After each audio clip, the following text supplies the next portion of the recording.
langkah pembangunan kita di alam kemajuan reformasi, bergandeng tangan orang menghenti semangat Kalimantan Timur. Anugerah alam melimpah ruah, budaya serta tradisi nan adil, undang-undang dasar Pancasila landasan hidup kita. Berbangsa, bangsa dan budaya, rukun damai sentosa, membangun Kalimantan Timur kita, luhur rahayu. Bangkitkan niat bakti langkah nyata di lingkungan indah sekitar kita.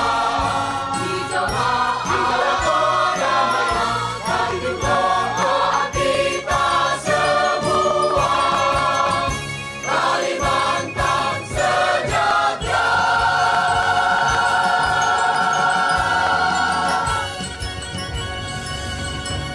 TVRI Ekam.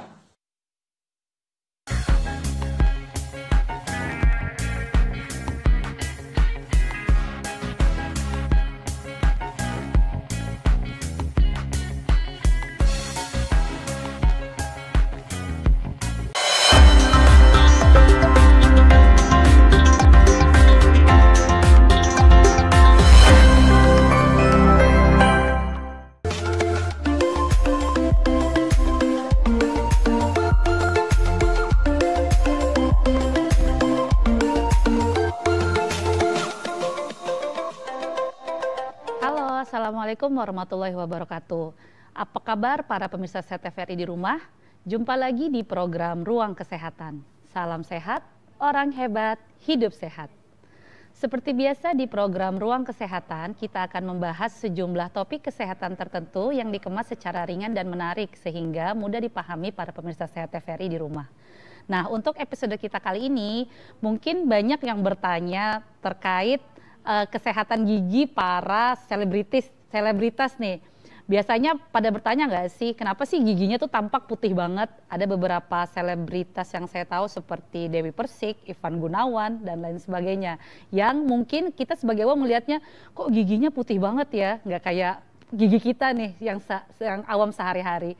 Nah, untuk pembahasan ini kita akan membahas terkait mengenal finir gigi. Dan saya akan mengundang sebagai narasumber Dr. Gigi Yustika Krisandra, spesialis konservasi gigi. Semangat pagi, Dok. Selamat pagi, Dokter Cila. Oke, ini panggilannya Dokter Yus ya, Dok? Dokter Yus. Oke, gimana kabarnya Dokter Yus pagi ini? Baik, alhamdulillah. Baik, alhamdulillah. Oke, Dokter Yus, seperti pembahasan saya tadi, finir gigi itu kita kan, kalau saya pribadi sebagai awam kan mungkin apaan sih finir gigi, tapi secara gampangnya gigi putih yang para selebritas tadi itu kan, Dok ya. Oke, mungkin ada pernyataan lagi, Dok. Apa sih, Dok, finir gigi yang akan kita bahas ini, Dok? Oke, jadi finir gigi itu adalah salah satu perawatan di kedokteran gigi di mana seorang dokter gigi itu akan memberikan suatu lapisan di permukaan gigi. Nah, kenapa pada selebritas itu dia warnanya jadi lebih putih? Betul. Ini mungkin melihat biar tampak lebih kelihatan ya perawatannya itu. Nah, sebenarnya ada indikasinya untuk dilakukan finir itu, bukan berarti itu adalah suatu apa ya, hiasan gitu loh, bukan buat kosmetik. Jadi bukan buat memang ada indikasinya kenapa harus dilakukan finir gigi itu. Ada beberapa indikasi. Jadi pada intinya tuh finir adalah memberikan lapisan di permukaan gigi. Oh, bukan memutihkan, Dok ya bahasanya ya. Oke, Dok. Bedakah dengan gigi kelinci, Dok? Jadi gini ya, seringnya kan dulu tren beberapa tahun yang lalu itu gigi kelinci ya. Betul, Dok. Ya. Jadi pada saat melakukan perawatan finir itu kita bisa request dengan dokternya. Jadi itu diperbolehkan. Kalau di kedokteran gigi itu kita sebutnya adalah cosmetic dentistry. Jadi dokter gigi sebagai operator itu mengembalikan fungsi. Nah, untuk dan membuat bentuknya itu sesuai dengan kaidah-kaidah prinsip di kedokteran gigi ya. Nah, pasien itu boleh request, ada pasien saya yang mintanya dibuat gigi kelinci, kemudian kemarin juga ada yang mau ulang tahun ke-17 itu dia minta dibuat taringnya kelihatan gitu, ada. Jadi memang ada dok ya? Tapi selama itu tidak mengganggu fungsi, itu diperbolehkan. Gitu. Jadi lebih ke tren sih, gigi kelinci itu memang jenis perawatan veneer, cuman trennya adalah dibuat gigi kelinci tersebut. Oh gitu, berarti dok secara awamnya veneer gigi ini tadi membuat lapisan, menambah lapisan gigi itu di permukaan giginya. Berarti termasuk memutihkan, termasuk gigi kelinci juga, termasuk yang gigi taring tadi itu dok ya? Betul. Oh, Oke, siap dokter. Terus dok, kalau misalnya tadi dokter ini spesialis, dokter gigi spesialis konservasi gigi. Apakah untuk perawatan veneer ini khusus ke SP konservasi gigi atau bagaimana dok? Enggak, sebenarnya dokter gigi umum pun boleh melakukan veneer gigi ini. Cuman spesialis konservasi itu ketika kita sekolah dulu itu dijelaskannya lebih detail. Jadi ada beberapa prinsip membentuk desain senyum.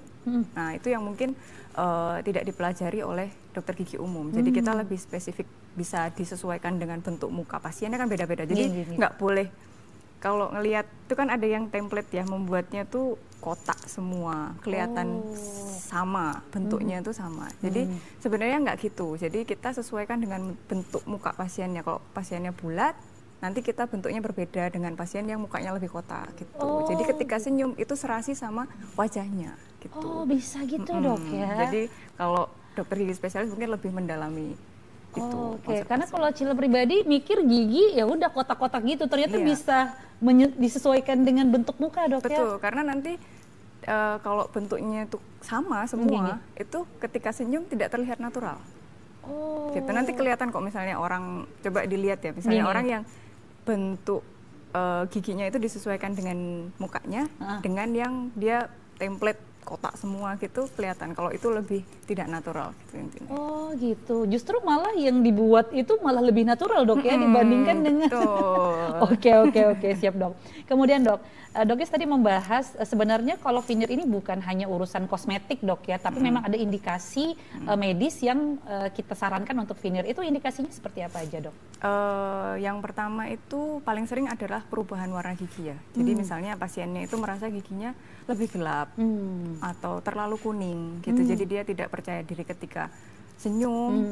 Dan indikasi ketika dilakukan veneer itu adalah ketika perawatan bleaching itu sudah tidak bisa mengcover naiknya warna gigi.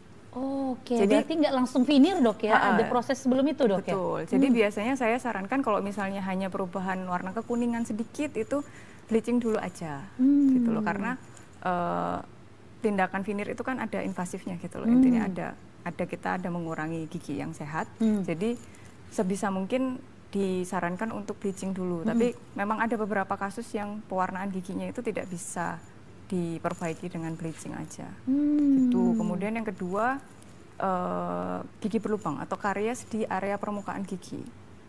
Seringnya pada pasien pasca pasang bracket. Behel. Ya, kadang kan nggak semua pasien yang masang kawat gigi itu dia aware sama sering bersihkan. Kan kita kan biasanya kan dokter ortonya akan ngasih tahu untuk nanti di setiap habis makan sela-selanya dibersihkan. Nah, kadang ada yang nggak semua yang rajin kayak gitu ya, bawa ininya kan males dia. Jadi setelah dilepas itu banyak area yang rusak di permukaan giginya. Nah, itu biasanya kita lakukan veneer juga gitu. Oke, dok. Berarti itu indikasi-indikasi medis untuk veneer tadi, dok ya. Tadi Cila garis bawahi sebelum veneer disarankan bleaching. Bleaching itu diapain, dok? Bleaching itu kita aplikasi kayak gel gitu ya, bahan material kedokteran gigi. Dia itu dapat melakukan suatu reaksi kimia, membuat giginya itu menjadi lebih putih. Cuman seberapa tinggi peningkatan warnanya itu tidak bisa diprediksi. Jadi tergantung respon dari pasiennya itu masing-masing gitu. Terus makanya kalau misalnya menurut pasiennya ini kurang putih dok, saya nggak bisa kayak gini, ya udah, maksudnya kalau memang itu membantu pasiennya untuk meningkatkan kepercayaan diri ya, jadi ya udah kita biasanya bantu untuk dilakukan veneer. Ada dok ya yang begitu dok ya? Ada. Oke, so saya pede-pede aja nih dok dengan warna yang mungkin tidak terlalu putih nih. Tapi dok kalau kita bisa ngukur keputihannya tuh dari mana sih dok? Nih kalau Cila pribadi nih, sebenarnya kalau dilihat mungkin nggak putih, tapi ya biasa aja sih menurut Cila. Kalau dari pemeriksaan gigi sendiri bagaimana dok? Jadi kalau kita itu biasanya warna putih, misalnya mau maksimal putihnya, itu sebaiknya tidak lebih putih dari warna selera mata. Oh, dari yang putihnya mata ini dok ya? Dari area putihnya mata ini dia tidak lebih putih gitu loh. Karena nanti begitu dia lebih putih pasti akan orang tuh fokusnya jadi di giginya gitu loh. Jadi tidak ada keharmonisan ketika orang tersebut tersenyum gitu.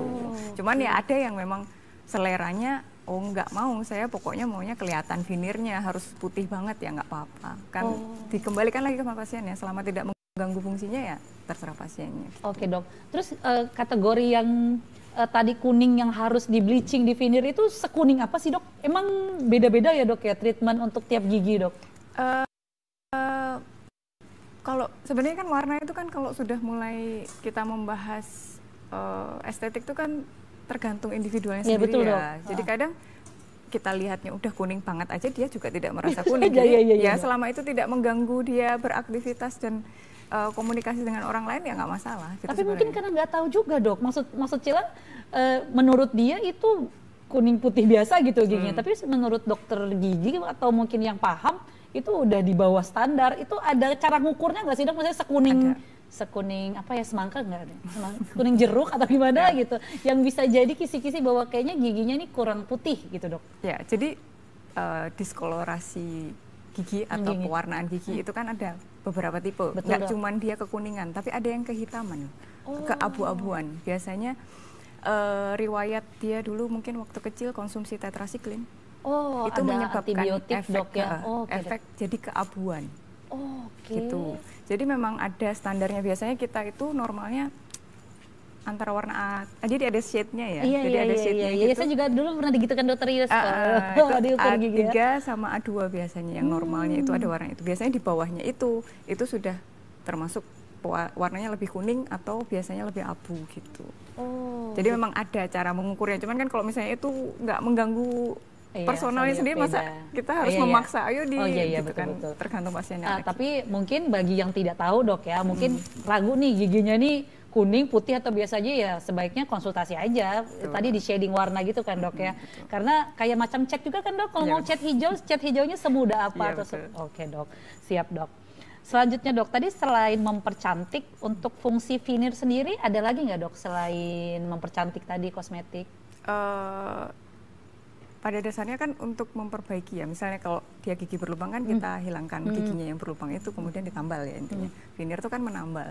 Nah ada juga kasus dia bisa untuk gigi yang bercelah. Jadi pernah lihat nggak orang yang giginya renggang-renggang? Nah itu bisa diperbaiki dengan veneer juga. Oh gitu dok. Gitu. Itu dari, aku bayanginnya gimana dok ya? Dia menambah luas permukaan depannya biar nggak celah?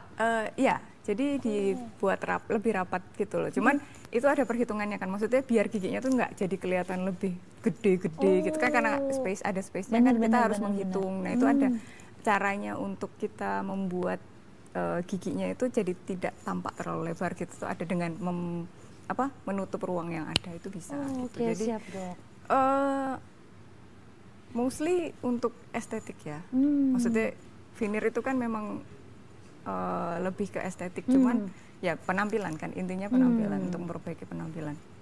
Cuman untuk dokter gigi melakukan veneer itu kita juga memperhatikan fungsinya juga. Gitu. Berarti nggak asal-asal ya ibu minta saya begini langsung saya tampol aja, tapi enggak dok ya, lihat giginya layak ditambah, layak di veneer apa enggak gitu dok ya.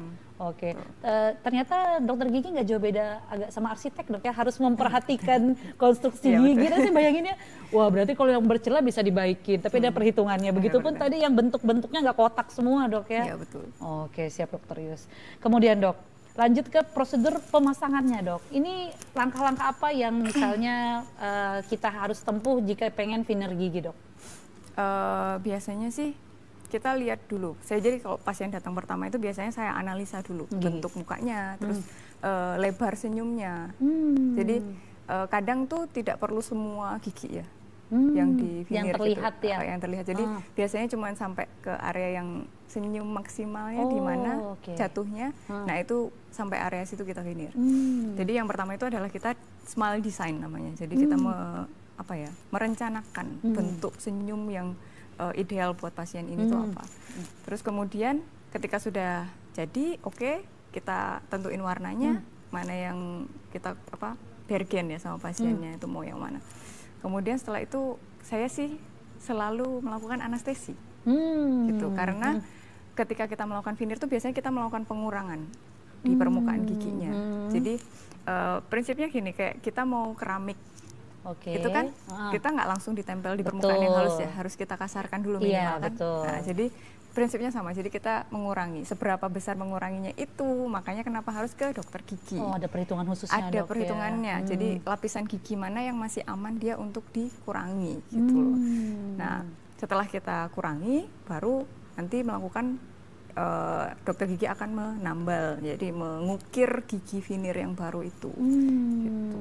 Itu langsung ngukirnya apa dulu kalau waktu Cilaba Behel tuh kan dok ada di rekonstruksinya lah gitu, ditaruh dulu di situ. Ini veneer itu langsung di giginya kah atau ditempel, dibuat dulu baru ditempelin gitu? Ini jadi ada dua jenis veneer. Oke. Satu namanya direct veneer, satu indirect veneer. Oke, dok. Kalau direct veneer itu begitu kita mengurangi giginya ya, itu dokternya akan langsung mengaplikasikan. Jadi kan dia bentuk tambalannya, bahan tambalan itu kan kayak pasta gitu mungkin. Jadi kita mengukir di situ, nanti kita sesuaiin shade warnanya apa segala macam. Jadi kayak dokternya jadi kayak pemahat gitu lah. Oh, langsung di gigi pasiennya.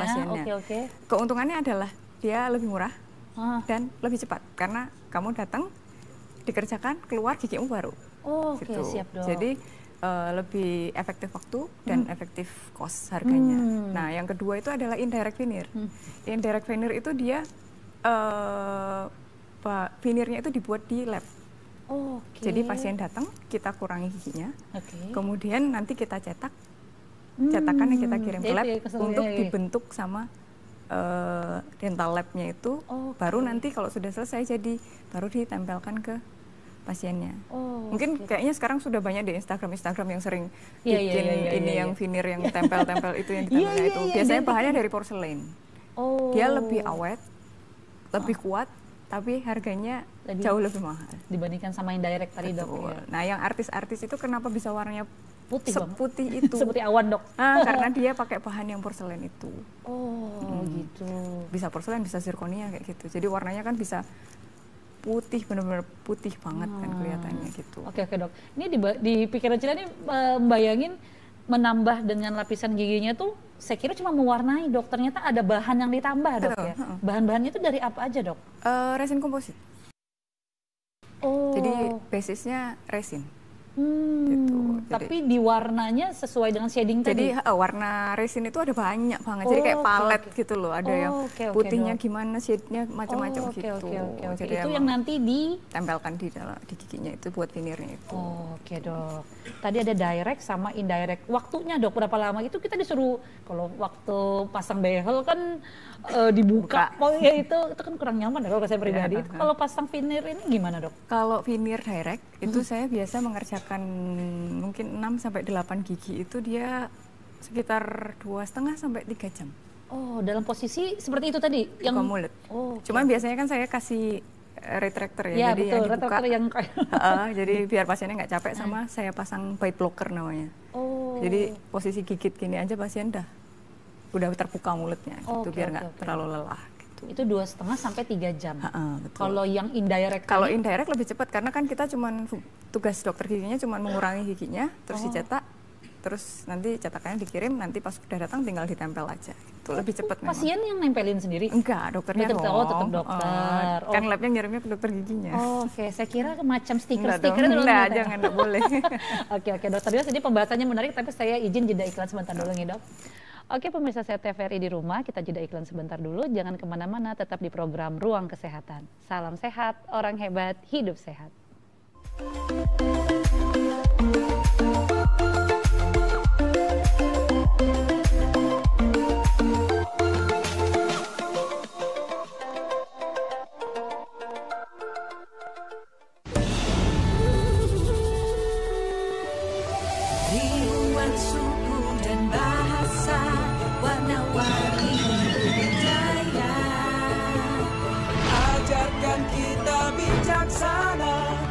menjaga Indonesia Raya. Ayo benar kita bersyukur, rakyat terus bersatu padu, pemerintah yang adil dan jujur, pimpin negaraku maju. Ayo mama, jangan marah beta, dia cuma pegang beta. Ayo mama, jangan marah beta, lah orang muda punya biasa. Sing bantu manikam hikmat joget sormari kotak irama nari si bang jula si bang jula.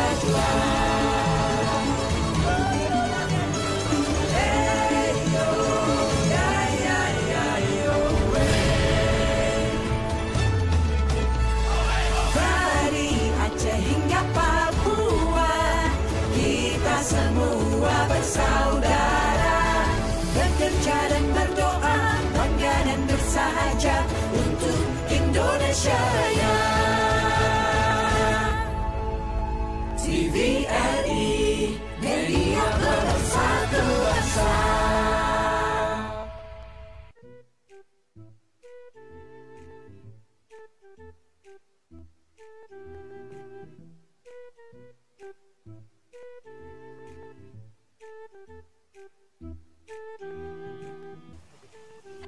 Kok dibakar sih? Lah, emangnya kenapa? Kan ada cara lain. Kita bisa mengolah sampah tanpa merusak lingkungan. Yuk, aku punya beberapa tips untuk kamu. Pertama, memisahkan sampah sesuai jenisnya.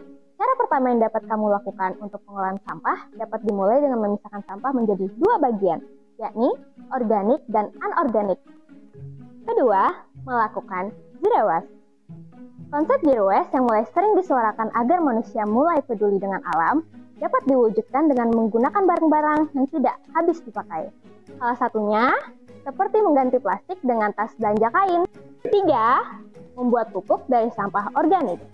Daripada membiarkan sampah organik berbau busuk karena bakteri pengurai, ada baiknya kamu melakukan daur ulang dengan menjadikannya sebagai pupuk kompos pada tanaman. 4. Melakukan daur ulang pada sampah anorganik. Sama seperti konsep 3R, kamu dapat membantu pengolahan sampah dengan memilih barang-barang yang masih dapat digunakan kembali. Nah, sekarang udah ngerti kan? Sayangi bumi, langkah kecil, dampak besar.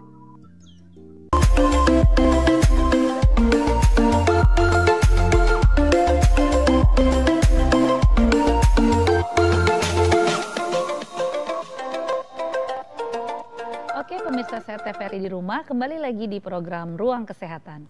Salam sehat, orang hebat, hidup sehat. Masih bersama saya Dr. Cila dan juga narasumber kita Dr. Gigi Yustika Krisandra, spesialis konservasi gigi dalam bahasan tema mengenal finir gigi. Oke Dr. Yus, tadi kita sudah panjang lebar bahas terkait definisi, jenis. Ini tadi ada yang nitip pertanyaan dok, kan kalau misalnya tadi dokter bilang prosedurnya itu dikikis dulu giginya dok, ada dampak nggak dok pada pasiennya? Apalagi tadi yang indirect dok ya, yang kita harus nunggu dulu cetakannya jadi itu tuh gimana dok? Dampaknya ya gigi yang sehat, ada pengurangan jaringan gigi yang sehat ya. Cuman kan kita tahu sebatas mana kita harus mengurangi sehingga tidak mengganggu anatomi dari gigi tersebut gitu loh. Jadi ada hitungannya gitu.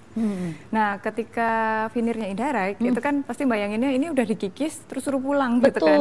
Dicetak terus suruh pulang, nggak diapa-apain gitu. Jadi biasanya kita kasih temporary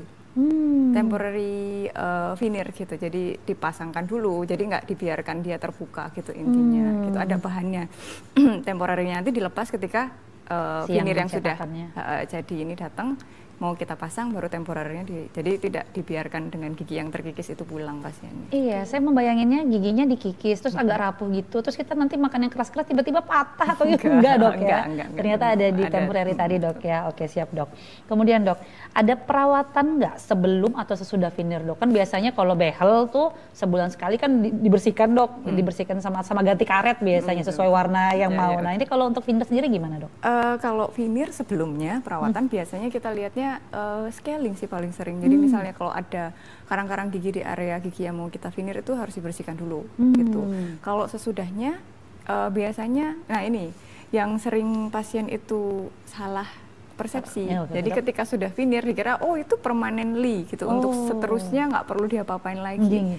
Padahal itu ada maintenance-nya. Jadi bagaimanapun juga kan itu buatan manusia ya, semuanya itu. Jadi buatan Tuhan aja kadang ada kerusakan kan, apalagi yang buatan manusia gitu. Jadi tetap saya biasanya sarankan pasiennya untuk kontrol 6 bulan sekali. Toh juga gigi yang sehat aja kita disarankan untuk tetap ke dokter gigi 6 bulan sekali. Jadi cuman bedanya kalau misalnya kita veneer 6 bulan sekali kan dokternya bisa melihat, oh ini udah agak kasar permukaannya, kita haluskan lagi. Oh ini ada area yang mulai ada yang gumpil atau apa, itu bisa kita perbaiki segera gitu loh. Jadi nggak nunggu nanti rusak, copot baru ngomong dok copot setelah berapa tahun gitu-gitu. Jadi memang pada prinsipnya ya seperti kita memelihara kesehatan gigi pada umumnya, 6 bulan sekali ke dokter giginya. Oke dok, emang di awal pada saat mau pasang veneer itu nggak ditawarin paketan dok, kayak ini paketan seumur hidup, ini paketan yang 6 bulan, tahannya 6 bulan itu nggak dok ya? Nggak ada. Jadi memang kita nggak bisa guarantee ke pasien, maksudnya ini nanti tahan berapa tahun dok gitu misalnya. Jadi ya tergantung pasiennya. Kalau kamu tahu kamu sudah pakai veneer ya kamu harus lebih hati-hati ya. Misalnya kayak makan yang keras itu jangan langsung digigitkan di gigi depan gitu. Terus utamanya adalah gerakan menyobek. Jadi kayak kita buka bungkus makanan. Oke, biasa pakai gigi kalau nggak bisa gini. Itu tidak boleh. Kalau sudah pasang veneer itu tidak boleh. Gitu nanti copot veneernya gitu, atau pecah biasanya. Jadi intinya lebih hati-hati aja sih gitu. Kalau misalnya sudah veneer ya konsekuensi kan maksudnya. Iya benar. Udah mau melawatan ada konsekuensinya. Gitu ya, harus bisa mengikuti. Kayak bracket kan juga. Bener dong. Waktu kan ada nggak boleh kan? makan apel langsung ya, gitu tuh nggak boleh waktu ya. Sama yang keras-keras nggak boleh. Jadi awal-awal makan bubur dok waktu itu. Ya, Kemudian kalau untuk habis veneer ini adakah yang tidak boleh dikonsumsi kayak tadi minuman berwarna mungkin atau yang bisa merubah lagi warna veneernya dok? Asalkan pasiennya itu mau kontrol 6 bulan sekali, jadi dia mau minum yang berwarna, ya memang dokter biasanya menyarankannya mengurangi makanan minuman yang berwarna. Sebenarnya orang sehat pun juga, karena kan kita yang kalau saya scaling itu kan seringnya kalau dia minum teh, pekat, terus minum kopi hitam itu kan juga warnanya berubah gitu, jadi lebih gelap. Jadi ya prinsipnya sama aja sebenarnya, cuman ya asalkan dia rajin ke dokter gigi aja, masih bisa dipelihara. Oke, siap dok. Tadi itu perawatan sesudah dan sebelum dok ya. Kira-kira dok, setelah melihat giginya putih, bersih, sebenarnya dampaknya, pasti itu dampak positifnya begitu dok ya, gigi lebih bagus lah kelihatannya. Ada nggak dok dampak negatif terhadap pemasangan veneer ini sendiri dok? Sebenarnya kalau misalnya dia melakukan perawatan veneer di orang yang tepat ya, maksudnya dokter gigi atau dokter gigi spesialis, itu dokter gigi dan dokter gigi spesialis itu kan pasti memperhatikan segala aspek yang itu, misalnya kayak tepi-tepinya itu harus rata, tidak boleh ada area yang bisa nanti kemungkinan sisa makanan dia nyelip kayak gitu-gitu.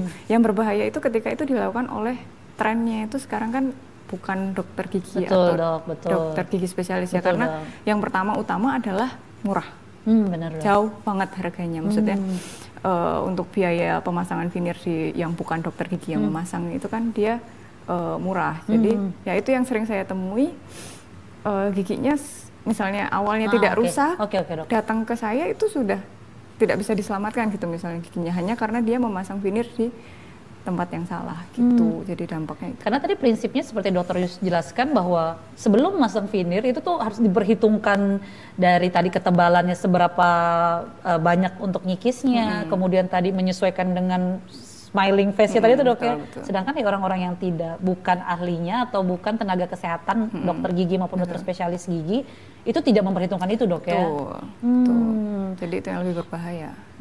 Justru saat sudah veneer di situ, kemudian konsul ke dokter Rius, biasanya gitu dok ya? Jadi beberapa itu ada yang, ini lucu ya, kemarin tuh jadi ada yang pasien datang, dia pasang di tukang gigi, yang bukan dokter gigi gitu ya. Dok. Jadi yang mengeluh itu justru istrinya, karena mereka kayak newlywed, pasangan pengantin baru ya. Pengantin baru. Jadi suaminya yang pasang veneer di bukan dokter gigi, istrinya yang mengeluh komplain, suami saya mulutnya bau dok gitu. Jadi kenapa? Ini kemarin asal pasang veneer gitu. Terus akhirnya saya waktu itu sih saya tanya dulu, ini kemarin dikikis nggak sama orangnya itu yang memasang gitu. Dia bilangnya sih kayaknya enggak dok, tapi pas setelah saya bongkar ternyata bahkan dikikis sampai tinggi giginya ini udah terkikis semua. Aduh. Jadi yang awalnya planning saya adalah hanya melepas veneer yang lama itu,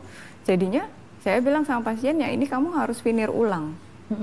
Jadi harus saya perawatannya mau nggak mau harus di veneer ulang sama saya gitu, karena nggak mungkin gigimu udah jadi kecil-kecil semua gitu, karena udah dikurangi sebelumnya gitu ya. Akhirnya pasiennya setelah diedukasi ya mau gitu. Jadi ya itu paling sering adalah giginya bau mulutnya dan sering berdarah yang sering itu. Aduh, ya saya pribadi aja dok membayangkan nih dok ya. Even ke dokter gigi atau dokter spesialis tuh kan sterilannya tuh bener-bener dijaga dok, yang nggak asal caplok-caplok aja. Apalagi sesuatu yang masuk ke mulut gitu dok ya, agak sensitif. Kita makan sesuatu yang berbau aja kayaknya udah enek gitu, apalagi ada alat-alat yang nggak steril dok yang masuk. Dan itu banyak kejadian dok ya?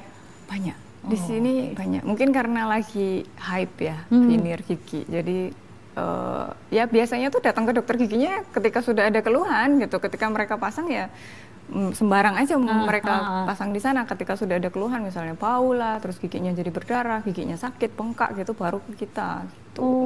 Tapi memang kalau secara tampakan beda nggak sih dok yang dikerjakan dengan yang bukan ahli gigi? Beda. Jadi kalau dokter gigi yang paling sering yang saya temui saya tuh membuat giginya itu digandeng apa bahasanya? Apa tuh dok? Disambung. Jadi yang dari tukang gigi itu kan dia nggak tahu anatomi gigi ya, bener dok. Yang normal ya. Iya dok. Kita tuh kan normalnya gigi itu dia harus bisa dilewatin dental floss. Jadi memang ada celah gigi di sela-sela. Wajar dok ya. Karena itu untuk pembersihan kan, self cleansing namanya. Nah itu ditutup. Karena lebih gampang kan, kayak daripada kita satu nanti kalau kita pasangkan satu dikasih buat nanti baru satunya lagi, kan lebih enak kalau kita langsung tek disambung. Nah itu kan makanan dari arah dalam itu numpuk semua di itunya dok. Nah itu paling sering bikin bau itu. Ya beda, bentuknya pun pasti ya tidak estetik kalau dokter gigi yang memasang. Saya jadi membayangkan nih dok, memang ada beberapa orang yang saya temuin memang kayaknya tidak ada nampak celahnya jedanya kan? Iya betul. Itu yang paling sering tuh kelihatan ketika dia senyum. Itu. Jadi gini loh. Jadi jangan dikira maksudnya itu lucu. Dia pasang. Maksudnya itu kan bukan yang bener ya. Jadi kita harus maksudnya dikasih tahu lah, misalnya ada orang di sekitarnya masang gigi yang bukan dokter gigi itu nggak sekedar buat estetik aja, tapi kamu nanti lama-lama gigimu yang rusak. Gitu. Padahal perawatannya susah dok ya. Mending veneerin nanti aja, penting perawatannya diutamain dok. Ya, kan kalau ini udah ke situ terus gagal, malah perawatan ekstra. Lebih susah, biayanya lebih banyak. Oke, siap dok. Kayaknya saya perlu tanyain juga dok nanti kalau saya ketemu sama yang kadang nggak berjeda gitu, ini kerjainnya di mana? Iya betul. Aduh, kalau saya berani doknya nanyain. Oke dok. Ini ngomong-ngomong lagi masalah biaya nih dok. Emang seberapa mahal dok untuk veneer ini sampai orang-orang itu banyak mencari alternatif yang lebih murah di luar sana dok? Kalau biaya itu relatif ya, maksudnya dari dokter gigi sendiri biasanya tarifnya sih sekitar ada yang 500 sampai yang direct ya ini yang murah ya itu 500 sampai 1,5 atau 2 juta ya. Untuk yang indirect itu yang lebih mahal itu harganya bisa 5 sampai 10 juta per giginya. Gitu. Jadi memang per gigi ya. Per gigi ya dok ya, bukan satu paket ya dok ya. Nah terus waktu saya tanya sama pasien itu kan saya bilang, emang berapa kemarin pasang yang ini? 1 juta udah atas bawah dong. Oh ya pantas gitu loh, kita 1 juta 1 gigi, dapatnya cuma 1 gigi ya. Ini atas bawah dong. Atas bawah sudah 1 juta gitu. Jadi yang oh ya pantas gitu. Kalau saya mending kalau dipikir gitu yang mending gak usah betul, mending nabung aja. Kalau memang pengen banget misalnya giginya saya nggak pede nih dok ya, nabung dulu aja gitu loh. Kan nggak yang urgent, kecuali memang ada kerusakan gigi ya. Tuh pun bisa memanfaatkan BPJS ya kalau memang. Itu tertanggung dok ya kalau karena indikasinya tadi kerusakan gigi ya dok ya, bukan estetik dok? Iya, jadi kalau misalnya saya kan juga di FKT ya. Iya. FKTL, Rumah sakit, Dok. Rumah sakit rujukan, Dok. Gitu. Rumah sakit rujukan itu juga ada kan. Jadi pasiennya giginya itu kerusakannya di area depan. Jadi mau nggak mau treatmentnya juga satu permukaan gigi gitu loh. Jadi kalau memang indikasinya di rumah sakit itu kita kerjakan. Cuman nggak bisa ya kayak yang request, dok saya mau ya seperti putih awan dong, ya. gitu. Atau saya mau semua gigi dong yang depan. Kalau yang rusak cuma satu ya satu itu aja yang diperbaiki sesuai fungsinya dan sesuai warna aslinya gitu. Oke, Dok. Berarti tadi kalau yang direct lebih murah tadi bisa 500 sampai 1,5 juta per gigi, Dok ya. Sedangkan yang indirect tadi yang luar biasa, Dok ya, 5 sampai 10 juta. Waduh, ini uang SPP anak ini habis kayaknya kalau untuk veneer. Makanya harus diperhatikan kalau memang ada kelebihan dana sebaiknya menabung, Dok ya, untuk yang veneer yang benar-benar dengan ahlinya dibandingkan dengan yang abal-abal tadi, Dok ya. Oke, siap, Dokter. Kemudian Dok tadi ada pertanyaan juga. Ini ada pasien yang habis pemasangan behel tadi bracket. Kemudian giginya menjadi berjarang, itu memang termasuk indikasi untuk melakukan permintaan veneer atau gimana, Dok, bagusnya? Ya, jadi sebenarnya kan masang kawat gigi itu kan untuk merapikan gigi. Bener, Dok. Nah, setelah dilepas itu biasanya problemnya adalah setelah dilepas itu kan biasanya pasien diberikan retainer ya. Betul, Dok. Untuk menjaga supaya tidak bergerak lagi Dok. giginya. Nah, kadang pasien itu kan malas setelah berapa lama nggak dipakai lagi. Nah, ketika sudah tidak digunakan retainernya, maka gigi itu akan bergerak lagi. Nah, biasanya yang terjadi adalah yang paling sering kalau nggak numpuk lagi giginya itu bercelah giginya, jadi jarang-jarang. Nah, itu biasanya ada juga yang beberapa datang itu saya tawarin dulu, misalnya kayak mau nggak orto lagi aja, gitu loh, misalnya dikawat gigi lagi aja, gitu. Wah nggak mau, dok, lama gitu, misalnya kan paling minimal kan setahun ya kalau kayak gitu ya. Biasanya kan pasien nggak mau, udah capek dulu, udah pernah dikawat, masuk suruh kawat lagi gitu. Jadi ya saya maunya yang cepat aja, ya udah nanti saya veneer gitu, seringnya juga gitu. Tapi dikembalikan lagi ke pasiennya dulu gitu. Oke. Tadi, Dok, selain tadi bahaya yang dikerjakan sama yang bukan ahlinya bisa bikin bisa bikin infeksi, bau mulut segala macam. Sebenarnya kalau untuk veneer ini ada bikin sakit nggak sih, Dok, jangka waktu berikutnya? Apa lebih sensitif gigi atau gimana gitu, Dok? Kalau lebih sensitif enggak. Kalau misalnya itu dilakukan dengan baik dan benar ya, itu tidak, karena kita kan jadi lapisan gigi itu kan ada 3 ya, email, dentin, sama pulpa. Nah, email itu kan ketebalannya dia 2 sampai 3 mili. Gitu. Jadi kita menguranginya tidak lebih dari itu. Gitu. Jadi selama emailnya ini masih dia terjaga ketebalannya, itu dia aman aja. Jadi kalau misalnya dia sudah ngelewatin dentin, itu yang biasanya lebih sensitif. Pun kalau misalnya terbuka dentinnya, lapisan dentinnya, itu kalau kita tutup kan, kita tutup rapat, tidak ada kebocoran, itu aman aja. Gitu. Jadi nggak yang, nah kecuali kalau masangnya bukan di dokter gigi ya, itu saya nggak bisa menjamin itu pakai bahan apa, nanti gimana, ada bocor apa enggak, itu kan kita nggak tahu. Gitu. Saya jadi penasaran, Dok, kalau yang di abal-abal tadi nih kompositnya pakai apa, Dok ya? Kok semurah itu, Dok ya? Banyak, di Shopee pun banyak. Jadi kalau misalnya saya kadang tuh kan, misalnya saya memang beli bahan tuh kan dari supplier ya, cuman kan kadang supplier kosong tuh baru saya cari di Shopee. Nah itu tuh juga dijual bebas gitu, dan ada yang memang range harganya tuh yang dari murah banget, yang nggak tahu itu isinya apa ya, sampai yang standar yang kita pakai gitu tuh. Jadi memang dijual bebas, itu yang problemnya memang bisa dibeli oleh orang yang bukan tenaga kesehatan. Jadi secara garis besar, Dok, misal pemasangan veneer ini dilakukan oleh dokter gigi atau dokter gigi spesialis, harusnya tidak menimbulkan gejala, Dok ya, ke depannya malah memperbaiki tadi struktur gigi sehingga terlihat lebih estetik. Kalau yang bukan selain dokter gigi dan dokter spesialis gigi, yang itu yang banyak efek samping, gigi sensitif, kemudian tadi bau mulut, Dok mulut. Ya. Oke, ada lagi, Dok, yang paling tadi yang berdarah. Ya berdarah. Saya tuh yang ekstrim case itu yang ketika saya lepas giginya mati. Itu gimana maksudnya, Dok? Karena kerusakan di jaringan pendukung tulangnya ya.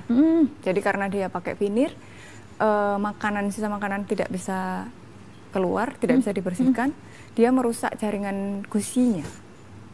Nah, ketika jaringan gusi itu sudah rusak, maka yang menyangga gigi itu kan tidak ada. Jadi pas ketika veneernya dilepas, itu giginya goyang. Goyang yang sudah tidak, goyangnya itu sudah, kan memang masih ada goyang yang bisa dipertahankan diperbaiki, direhabilitasi. Tapi ada goyang yang ya nggak bisa, mau diapain, ini udah tinggal tarik gini aja tuh lepas giginya, mau nggak mau gitu. Jadi dia baru taunya setelah veneernya dilepas karena ya itu tadi kan nyambung. Ketika dia nyambung itu kan ada yang nahan. Bener. Jadi nggak kerasa iya, kan. iya, Begitu iya. dia dilepas baru itu goyang banget. Tapi nggak nyalahin dokter Yus kan? Enggak dong, kan saya udah jelasin dari awal. Nggak Takutnya boleh. nanti ini gara-gara Nggak, dokter Yus nggak nih dong. yang ngelepas. Enggak dok ya? Nggak dong. Oke, intinya jangan yang bukan ahlinya. Dok, Betul. ya. Oke, siap dokter Yus. Saya izin jeda iklan sebentar lagi ya dok. Oke pemirsa CTVR di rumah, kita jeda iklan sebentar dulu. Jangan kemana-mana, tetap di program Ruang Kesehatan. Salam sehat, orang hebat, hidup sehat.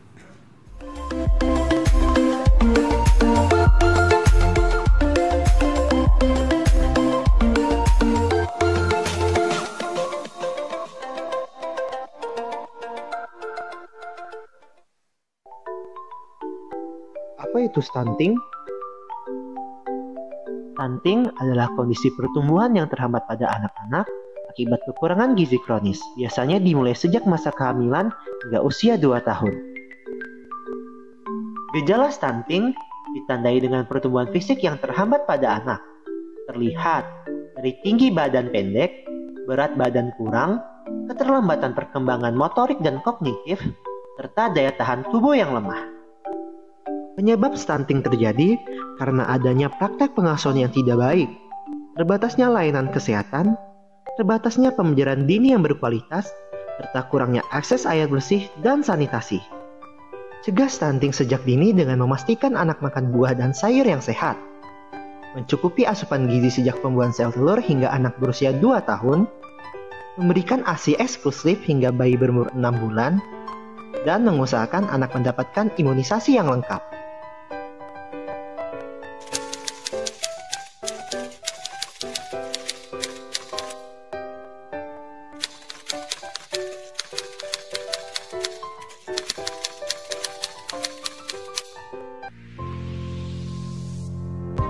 Sebuah persembahan dari bumi Borneo.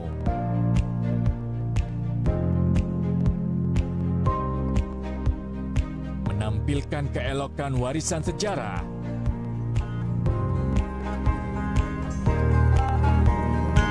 Mahakarya budaya tradisional bersatu padu dengan budaya modern.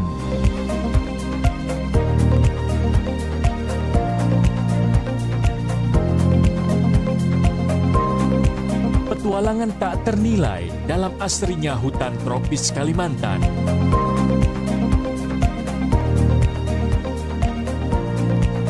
Berpadu debur ombak menyisir di atas pasir nan lembut.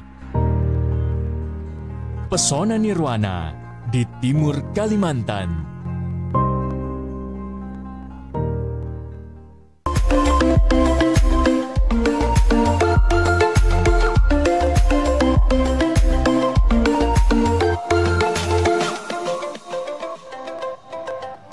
Oke pemirsa saya TVRI di rumah, kembali lagi di program Ruang Kesehatan. Salam sehat, orang hebat, hidup sehat. Masih bersama saya Dr. Cila dan juga narasumber kita Dr. Gigi Yustika Krisandra, spesialis konservasi gigi dalam bahasan tema mengenal veneer gigi. Oke, siap Dokter Yus. Untuk di sesi ketiga ini dok, nanti Cila akan meminta klarifikasi Dokter Yus terkait mitos fakta nih dok yang beredar di seputaran kita nih terkait veneer gigi dok. Siap dok?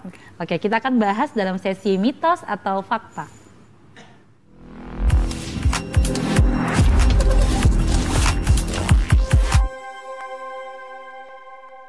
Oke Dokter Yus, saya sudah menyediakan 2 properti. Di situ ada properti mitos dan fakta. Untuk setiap pernyataan yang Cila sebutkan, nanti Dokter Yus acungkan mitos atau fakta. Ya, disertai penjelasannya. Dua-duanya nggak apa-apa dok, asal ada alasannya, mitosnya kenapa, faktanya kenapa. Oh, ya. Oke, siap Dokter Yus? Oke dok, pernyataan pertama. Veneer hanya bertujuan mempercantik tampilan gigi. Mitos atau fakta dok? Mitos. Kenapa dok? Kalau hanya untuk mempercantik enggak, biasanya ya itu tadi, kita kan biasanya melihat dulu memang perlu nggak, dibutuhkan nggak, apakah mengganggu kepercayaan diri pasiennya itu atau enggak gitu loh. Jadi sebisa mungkin, karena prinsipnya minimal invasive dentistry ya, jadi seminimal mungkin melakukan tindakan yang menghilangkan jaringan yang sehat. Jadi kalau misalnya itu masih misalnya keluhannya cuman sekedar ini warnanya lebih kuning, ya kita coba bleaching dulu aja ya. gitu. Jadi nggak juga secara ini harus untuk Karena mempercantik aja. kosmetiknya. Kita harus dilihat dulu memang perlu atau tidak. Oke, siap Dokter Yus. Berarti mitos Dok ya, karena ada indikasi lain selain kosmetik tadi Dok ya. Oke, siap Dok. Selanjutnya Dok, pemasangan veneer merusak struktur alami gigi, mitos atau fakta Dok? Bisa mitos, bisa fakta Dok Ya, ya. betul. Oke, mitosnya dulu Dok, kenapa Dok? Merusak, bahasa merusak ini ya. Jadi kita memang mengurangi struktur gigi yang sehat untuk bisa menempelkan bahan yang kita gunakan untuk veneer itu. Tapi kan ada batasan yang itu tidak merusak. Oke. Gitu loh, kita mengurangi tapi jangan sampai merusak struktur dan fungsi dari gigi tersebut. Gitu. Memang kita ada mengurangi tapi ya itu tadi ada batasan-batasannya. Oh, Gitu. tidak secara brutal ngurangin Dok ya, ada perhitungannya ada Dok ya. perhitungannya. Oke, sedangkan faktanya tadi Dok? Ya itu tadi. Dia kita ada memang mengurangi, gitu. tapi bukan merusak Betul, Dok ya. Sesuai ya. dengan perhitungan tadi yang dokter bilang berapa persen yang harus bisa dikurangi Iya, Dok ya. betul. Oke, siap Dokter Yus. Selanjutnya Dok, pemasangan veneer hanya untuk gigi depan, mitos atau fakta Dok? Mitos. Oke Dok, kenapa nih Dok? Jadi prinsipnya kan perawatan veneer itu di permukaan. Jadi gigi belakang pun bisa. Kalau misalnya permukaannya ada gigi yang berlubang, itu kan kita bisa bentuk juga cangkang. Jadi intinya dia membuat cangkang ya. Jadi di permukaannya aja. Kalau kerusakannya memang cuma di permukaan giginya gitu loh. Cuman seringnya yang kayak gitu tuh adalah di gigi depan, ya kan? oke. Karena gigi depan itu tidak punya permukaan kunyah.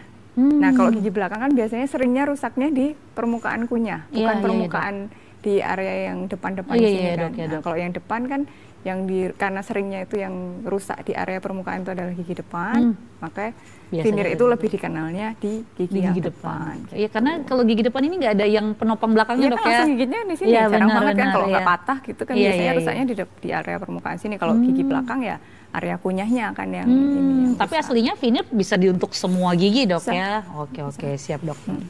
Selanjutnya Dok, tampilan veneer mudah berubah warna akibat noda, mitos atau fakta Dok? Bisa mitos, bisa fakta. Kenapa nih Dok? Tergantung bahan yang digunakan. Oke, Jadi oke. bahan jenis resin komposit yang veneer direct itu memang dia tidak lebih kuat dari gigi asli. Jadi dia lebih mudah untuk terjadi kekasaran permukaan. Kalau permukaannya kasar kan lebih mudah untuk berubah warna. Oke Dok. Tuh, itulah kenapa kita sarankan kalau direct veneer itu pasiennya harus tetap kontrol 6 bulan sekali supaya apa? Supaya ketika permukaannya itu mulai kasar kita bisa haluskan lagi gitu loh. Jadi tidak sampai berubah warnanya itu sudah kita maintain lagi gitu loh. Cuman kalau misalnya yang faktanya itu kalau dia yang menggunakan bahan yang indirect porcelain itu lebih kuat dari gigi. Jadi kemungkinan untuk berubah warnanya itu sangat kecil sekali. Gitu loh. Itulah kenapa harganya juga Lebih mahal. beda. Saya membayangkan keramik lantai dipasang di situ Dok ya. Betul, Ya memang kalau keramik itu memang susah Dok Iya berubah kan, warna Dok. betul. Ya, Oke, gitu. oke, siap Dok. Selanjutnya Dok, veneer membuat gigi jadi tidak terlihat alami, mitos atau fakta Dok? Mitos ya Dok ya. Kenapa tuh Dok? Ya, kalau kita melakukan veneer itu kan kita sesuaikan ya. Jadi kita biasanya edukasi ke pasiennya. Misalnya pasiennya minta ini yang kayak gini-gini. Aneh-aneh lah ya, Dok, ya. Kita kasih tahu dulu nanti itu nanti kelihatan tak bagus loh gitu. Jadi kita jelasin ke pasiennya dulu. Kamu tuh baiknya gini. Coba deh dilihat dulu kalau pakai yang kayak gini gitu. Saya biasanya juga ngasih ada kayak perencanaan gitu desainnya. Nanti kira-kira giginya jadinya seperti ini gitu. Jadi kita kasih tahu dulu. Cuman ya ada sih maksudnya yang tetap yang mungkin kemarin tuh pasiennya masih anak remaja ya. Jadi kayak nggak mau udah pokoknya taringnya harus kayak Dracula gitu ya. Ya udah gitu. Jadi ya kembali lagi ke pasiennya kalau tapi kan kita biasanya di awal itu selalu menyarankannya yang senatural mungkin sesuai dengan bentuk wajahnya pasiennya. Tapi ada Dok ya yang ekstrim kayak yang dia minta gigi Dracula Dok ya. Ada. Selain itu ada lagi nggak Dok yang aneh-aneh gitu Dok? Gigi kelinci ya sih. Gigi kelinci ya itu seringnya. pada umumnya saya baru dengar yang gigi Dracula ini Dok. Aduh orang malah biasanya pengen motong kalau Betul, terlihat gini, ini iya. malah mau nampilin Ini maunya ya. kelihatan ya. Oke luar biasa, masih ababil kayaknya Dok. Oke siap Dok Yus.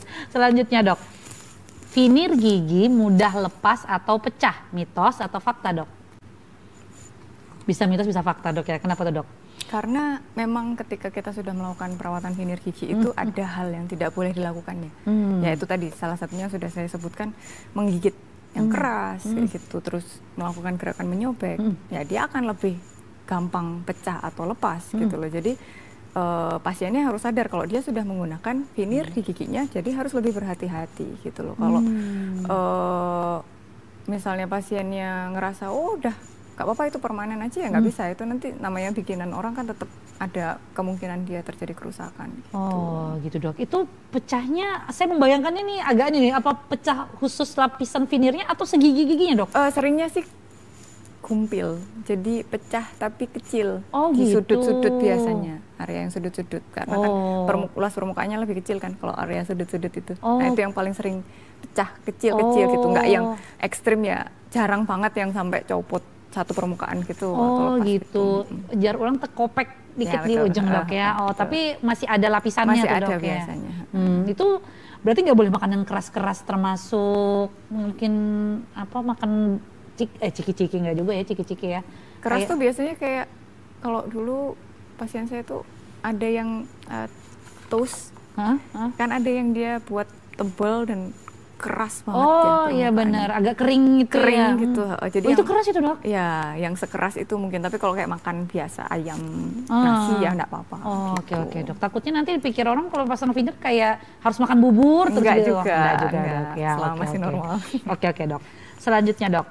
Pasang finir itu menyakitkan, mitos atau fakta, Dok? Mitos. Kenapa tuh, Dok? Karena saya selalu anestesi dulu, jadi dibius dulu. Jadi untuk mengurangi, sebenarnya tidak harus dilakukan bius ya, karena kan permukaannya juga nggak sampai area yang membuat tidak nyeri itu ya. Cuman kadang memang ada yang pasien tuh sensitif sekali, jadi kena bur tuh dia walaupun nggak ngilu tuh kayak psikologisnya dia udah, jadi dengar suaranya aja udah takut, Dok. Jadi biasanya saya ya udah biar tenang, dia lebih nyaman, udah pakai bius aja biar dia lebih psychologically, kan dia mikirnya oh udah nggak sakit. Iya benar, Dok. Oh cuman nggak semua dokter gigi yang pakai bius, Dok? Harusnya sih pakai. Oke, biar tadi biasanya sih pakai. Oke, berarti nggak nyakitin, Dok ya. Even itu juga sudah pasang, setelah itu nggak nyakitin, Dok ya. Oke, siap, Dok. Selanjutnya, Dok, finir bikin gigi rapuh, mitos atau fakta, Dok? Mitos. Ya, kenapa tuh, Dok? Karena kan ya selama kita menggunakan bahan dan teknik yang benar, gigi itu tidak ada kebocoran, dia tidak ada kemungkinan untuk terjadinya suatu kerusakan dari luar. Misalnya bakteri masuk, kan selama kita nutup area yang sudah kita kurangi, ditutup dengan baik, tidak ada kebocoran, maka ya tidak ada kerusakan gitu loh. Dan dibuatnya juga harus sesuai bentuknya, harus ada celahnya kayak gitu. Justru yang rapuh ini yang tadi, Dok ya, yang bukan tenaga kesehatan, Dok ya, yang asal tanpa perhitungan, ngikis tanpa perhitungan, sehingga gigi yang normalnya malah jadi rusak, Dok ya. Oke, siap, Dok. Selanjutnya, Dok. Finir gigi butuh banyak perawatan, mitos atau fakta, Dok? Bisa mitos, bisa fakta, Dok ya. Kenapa tuh, Dok? Mitos mungkin karena nggak terlalu banyak ya, tapi ada. Jadi bahasanya bukan banyak perawatan, tapi ada perawatannya khusus gitu loh untuk perawatan gigi. Ya salah satunya ya ke dokter gigi harus sering 6 bulan tadi itu, sekali ya. minimal untuk kita lihat kan bagaimana kondisi finirnya, apakah masih bagus, apa perlu di repair atau perlu dipolis kayak gitu-gitu. Terus apa yang harus dihindari, cara makannya kayak gimana, itu memang ada perawatannya, cuman tidak banyak. Oke, Dok. Ini selama praktek Dokter Yus, sering nggak itu merepair seperti itu saat dia kontrol, Dok? Jarang. Paling biasanya tuh cuman dibersihkan aja ya. Jadi kalau misalnya pasien saya finir yang kontrol itu memang langsung otomatis saya polis ulang. Jadi supaya dia lebih bagus aja. Misalnya masih agak mengkilap pun juga biasanya tetap ya udah sekalian. Maksudnya dia udah datang ke sini kan saya polis sekalian ulang. Cuman yang gumpil tuh Jarang. Mungkin ada tapi jarang. Oke, itu terlalu ekstrim kayaknya pasiennya dalam makannya tuh kayaknya dok. Oke dok, ini yang terakhir nih dok. Veneer gigi tidak tahan lama, mitos atau fakta? Mitos dok ya. Ini kayaknya bisa fakta juga dok. Kalau iya, oke. Oke dok. Ya, tergantung pasiennya. Iya.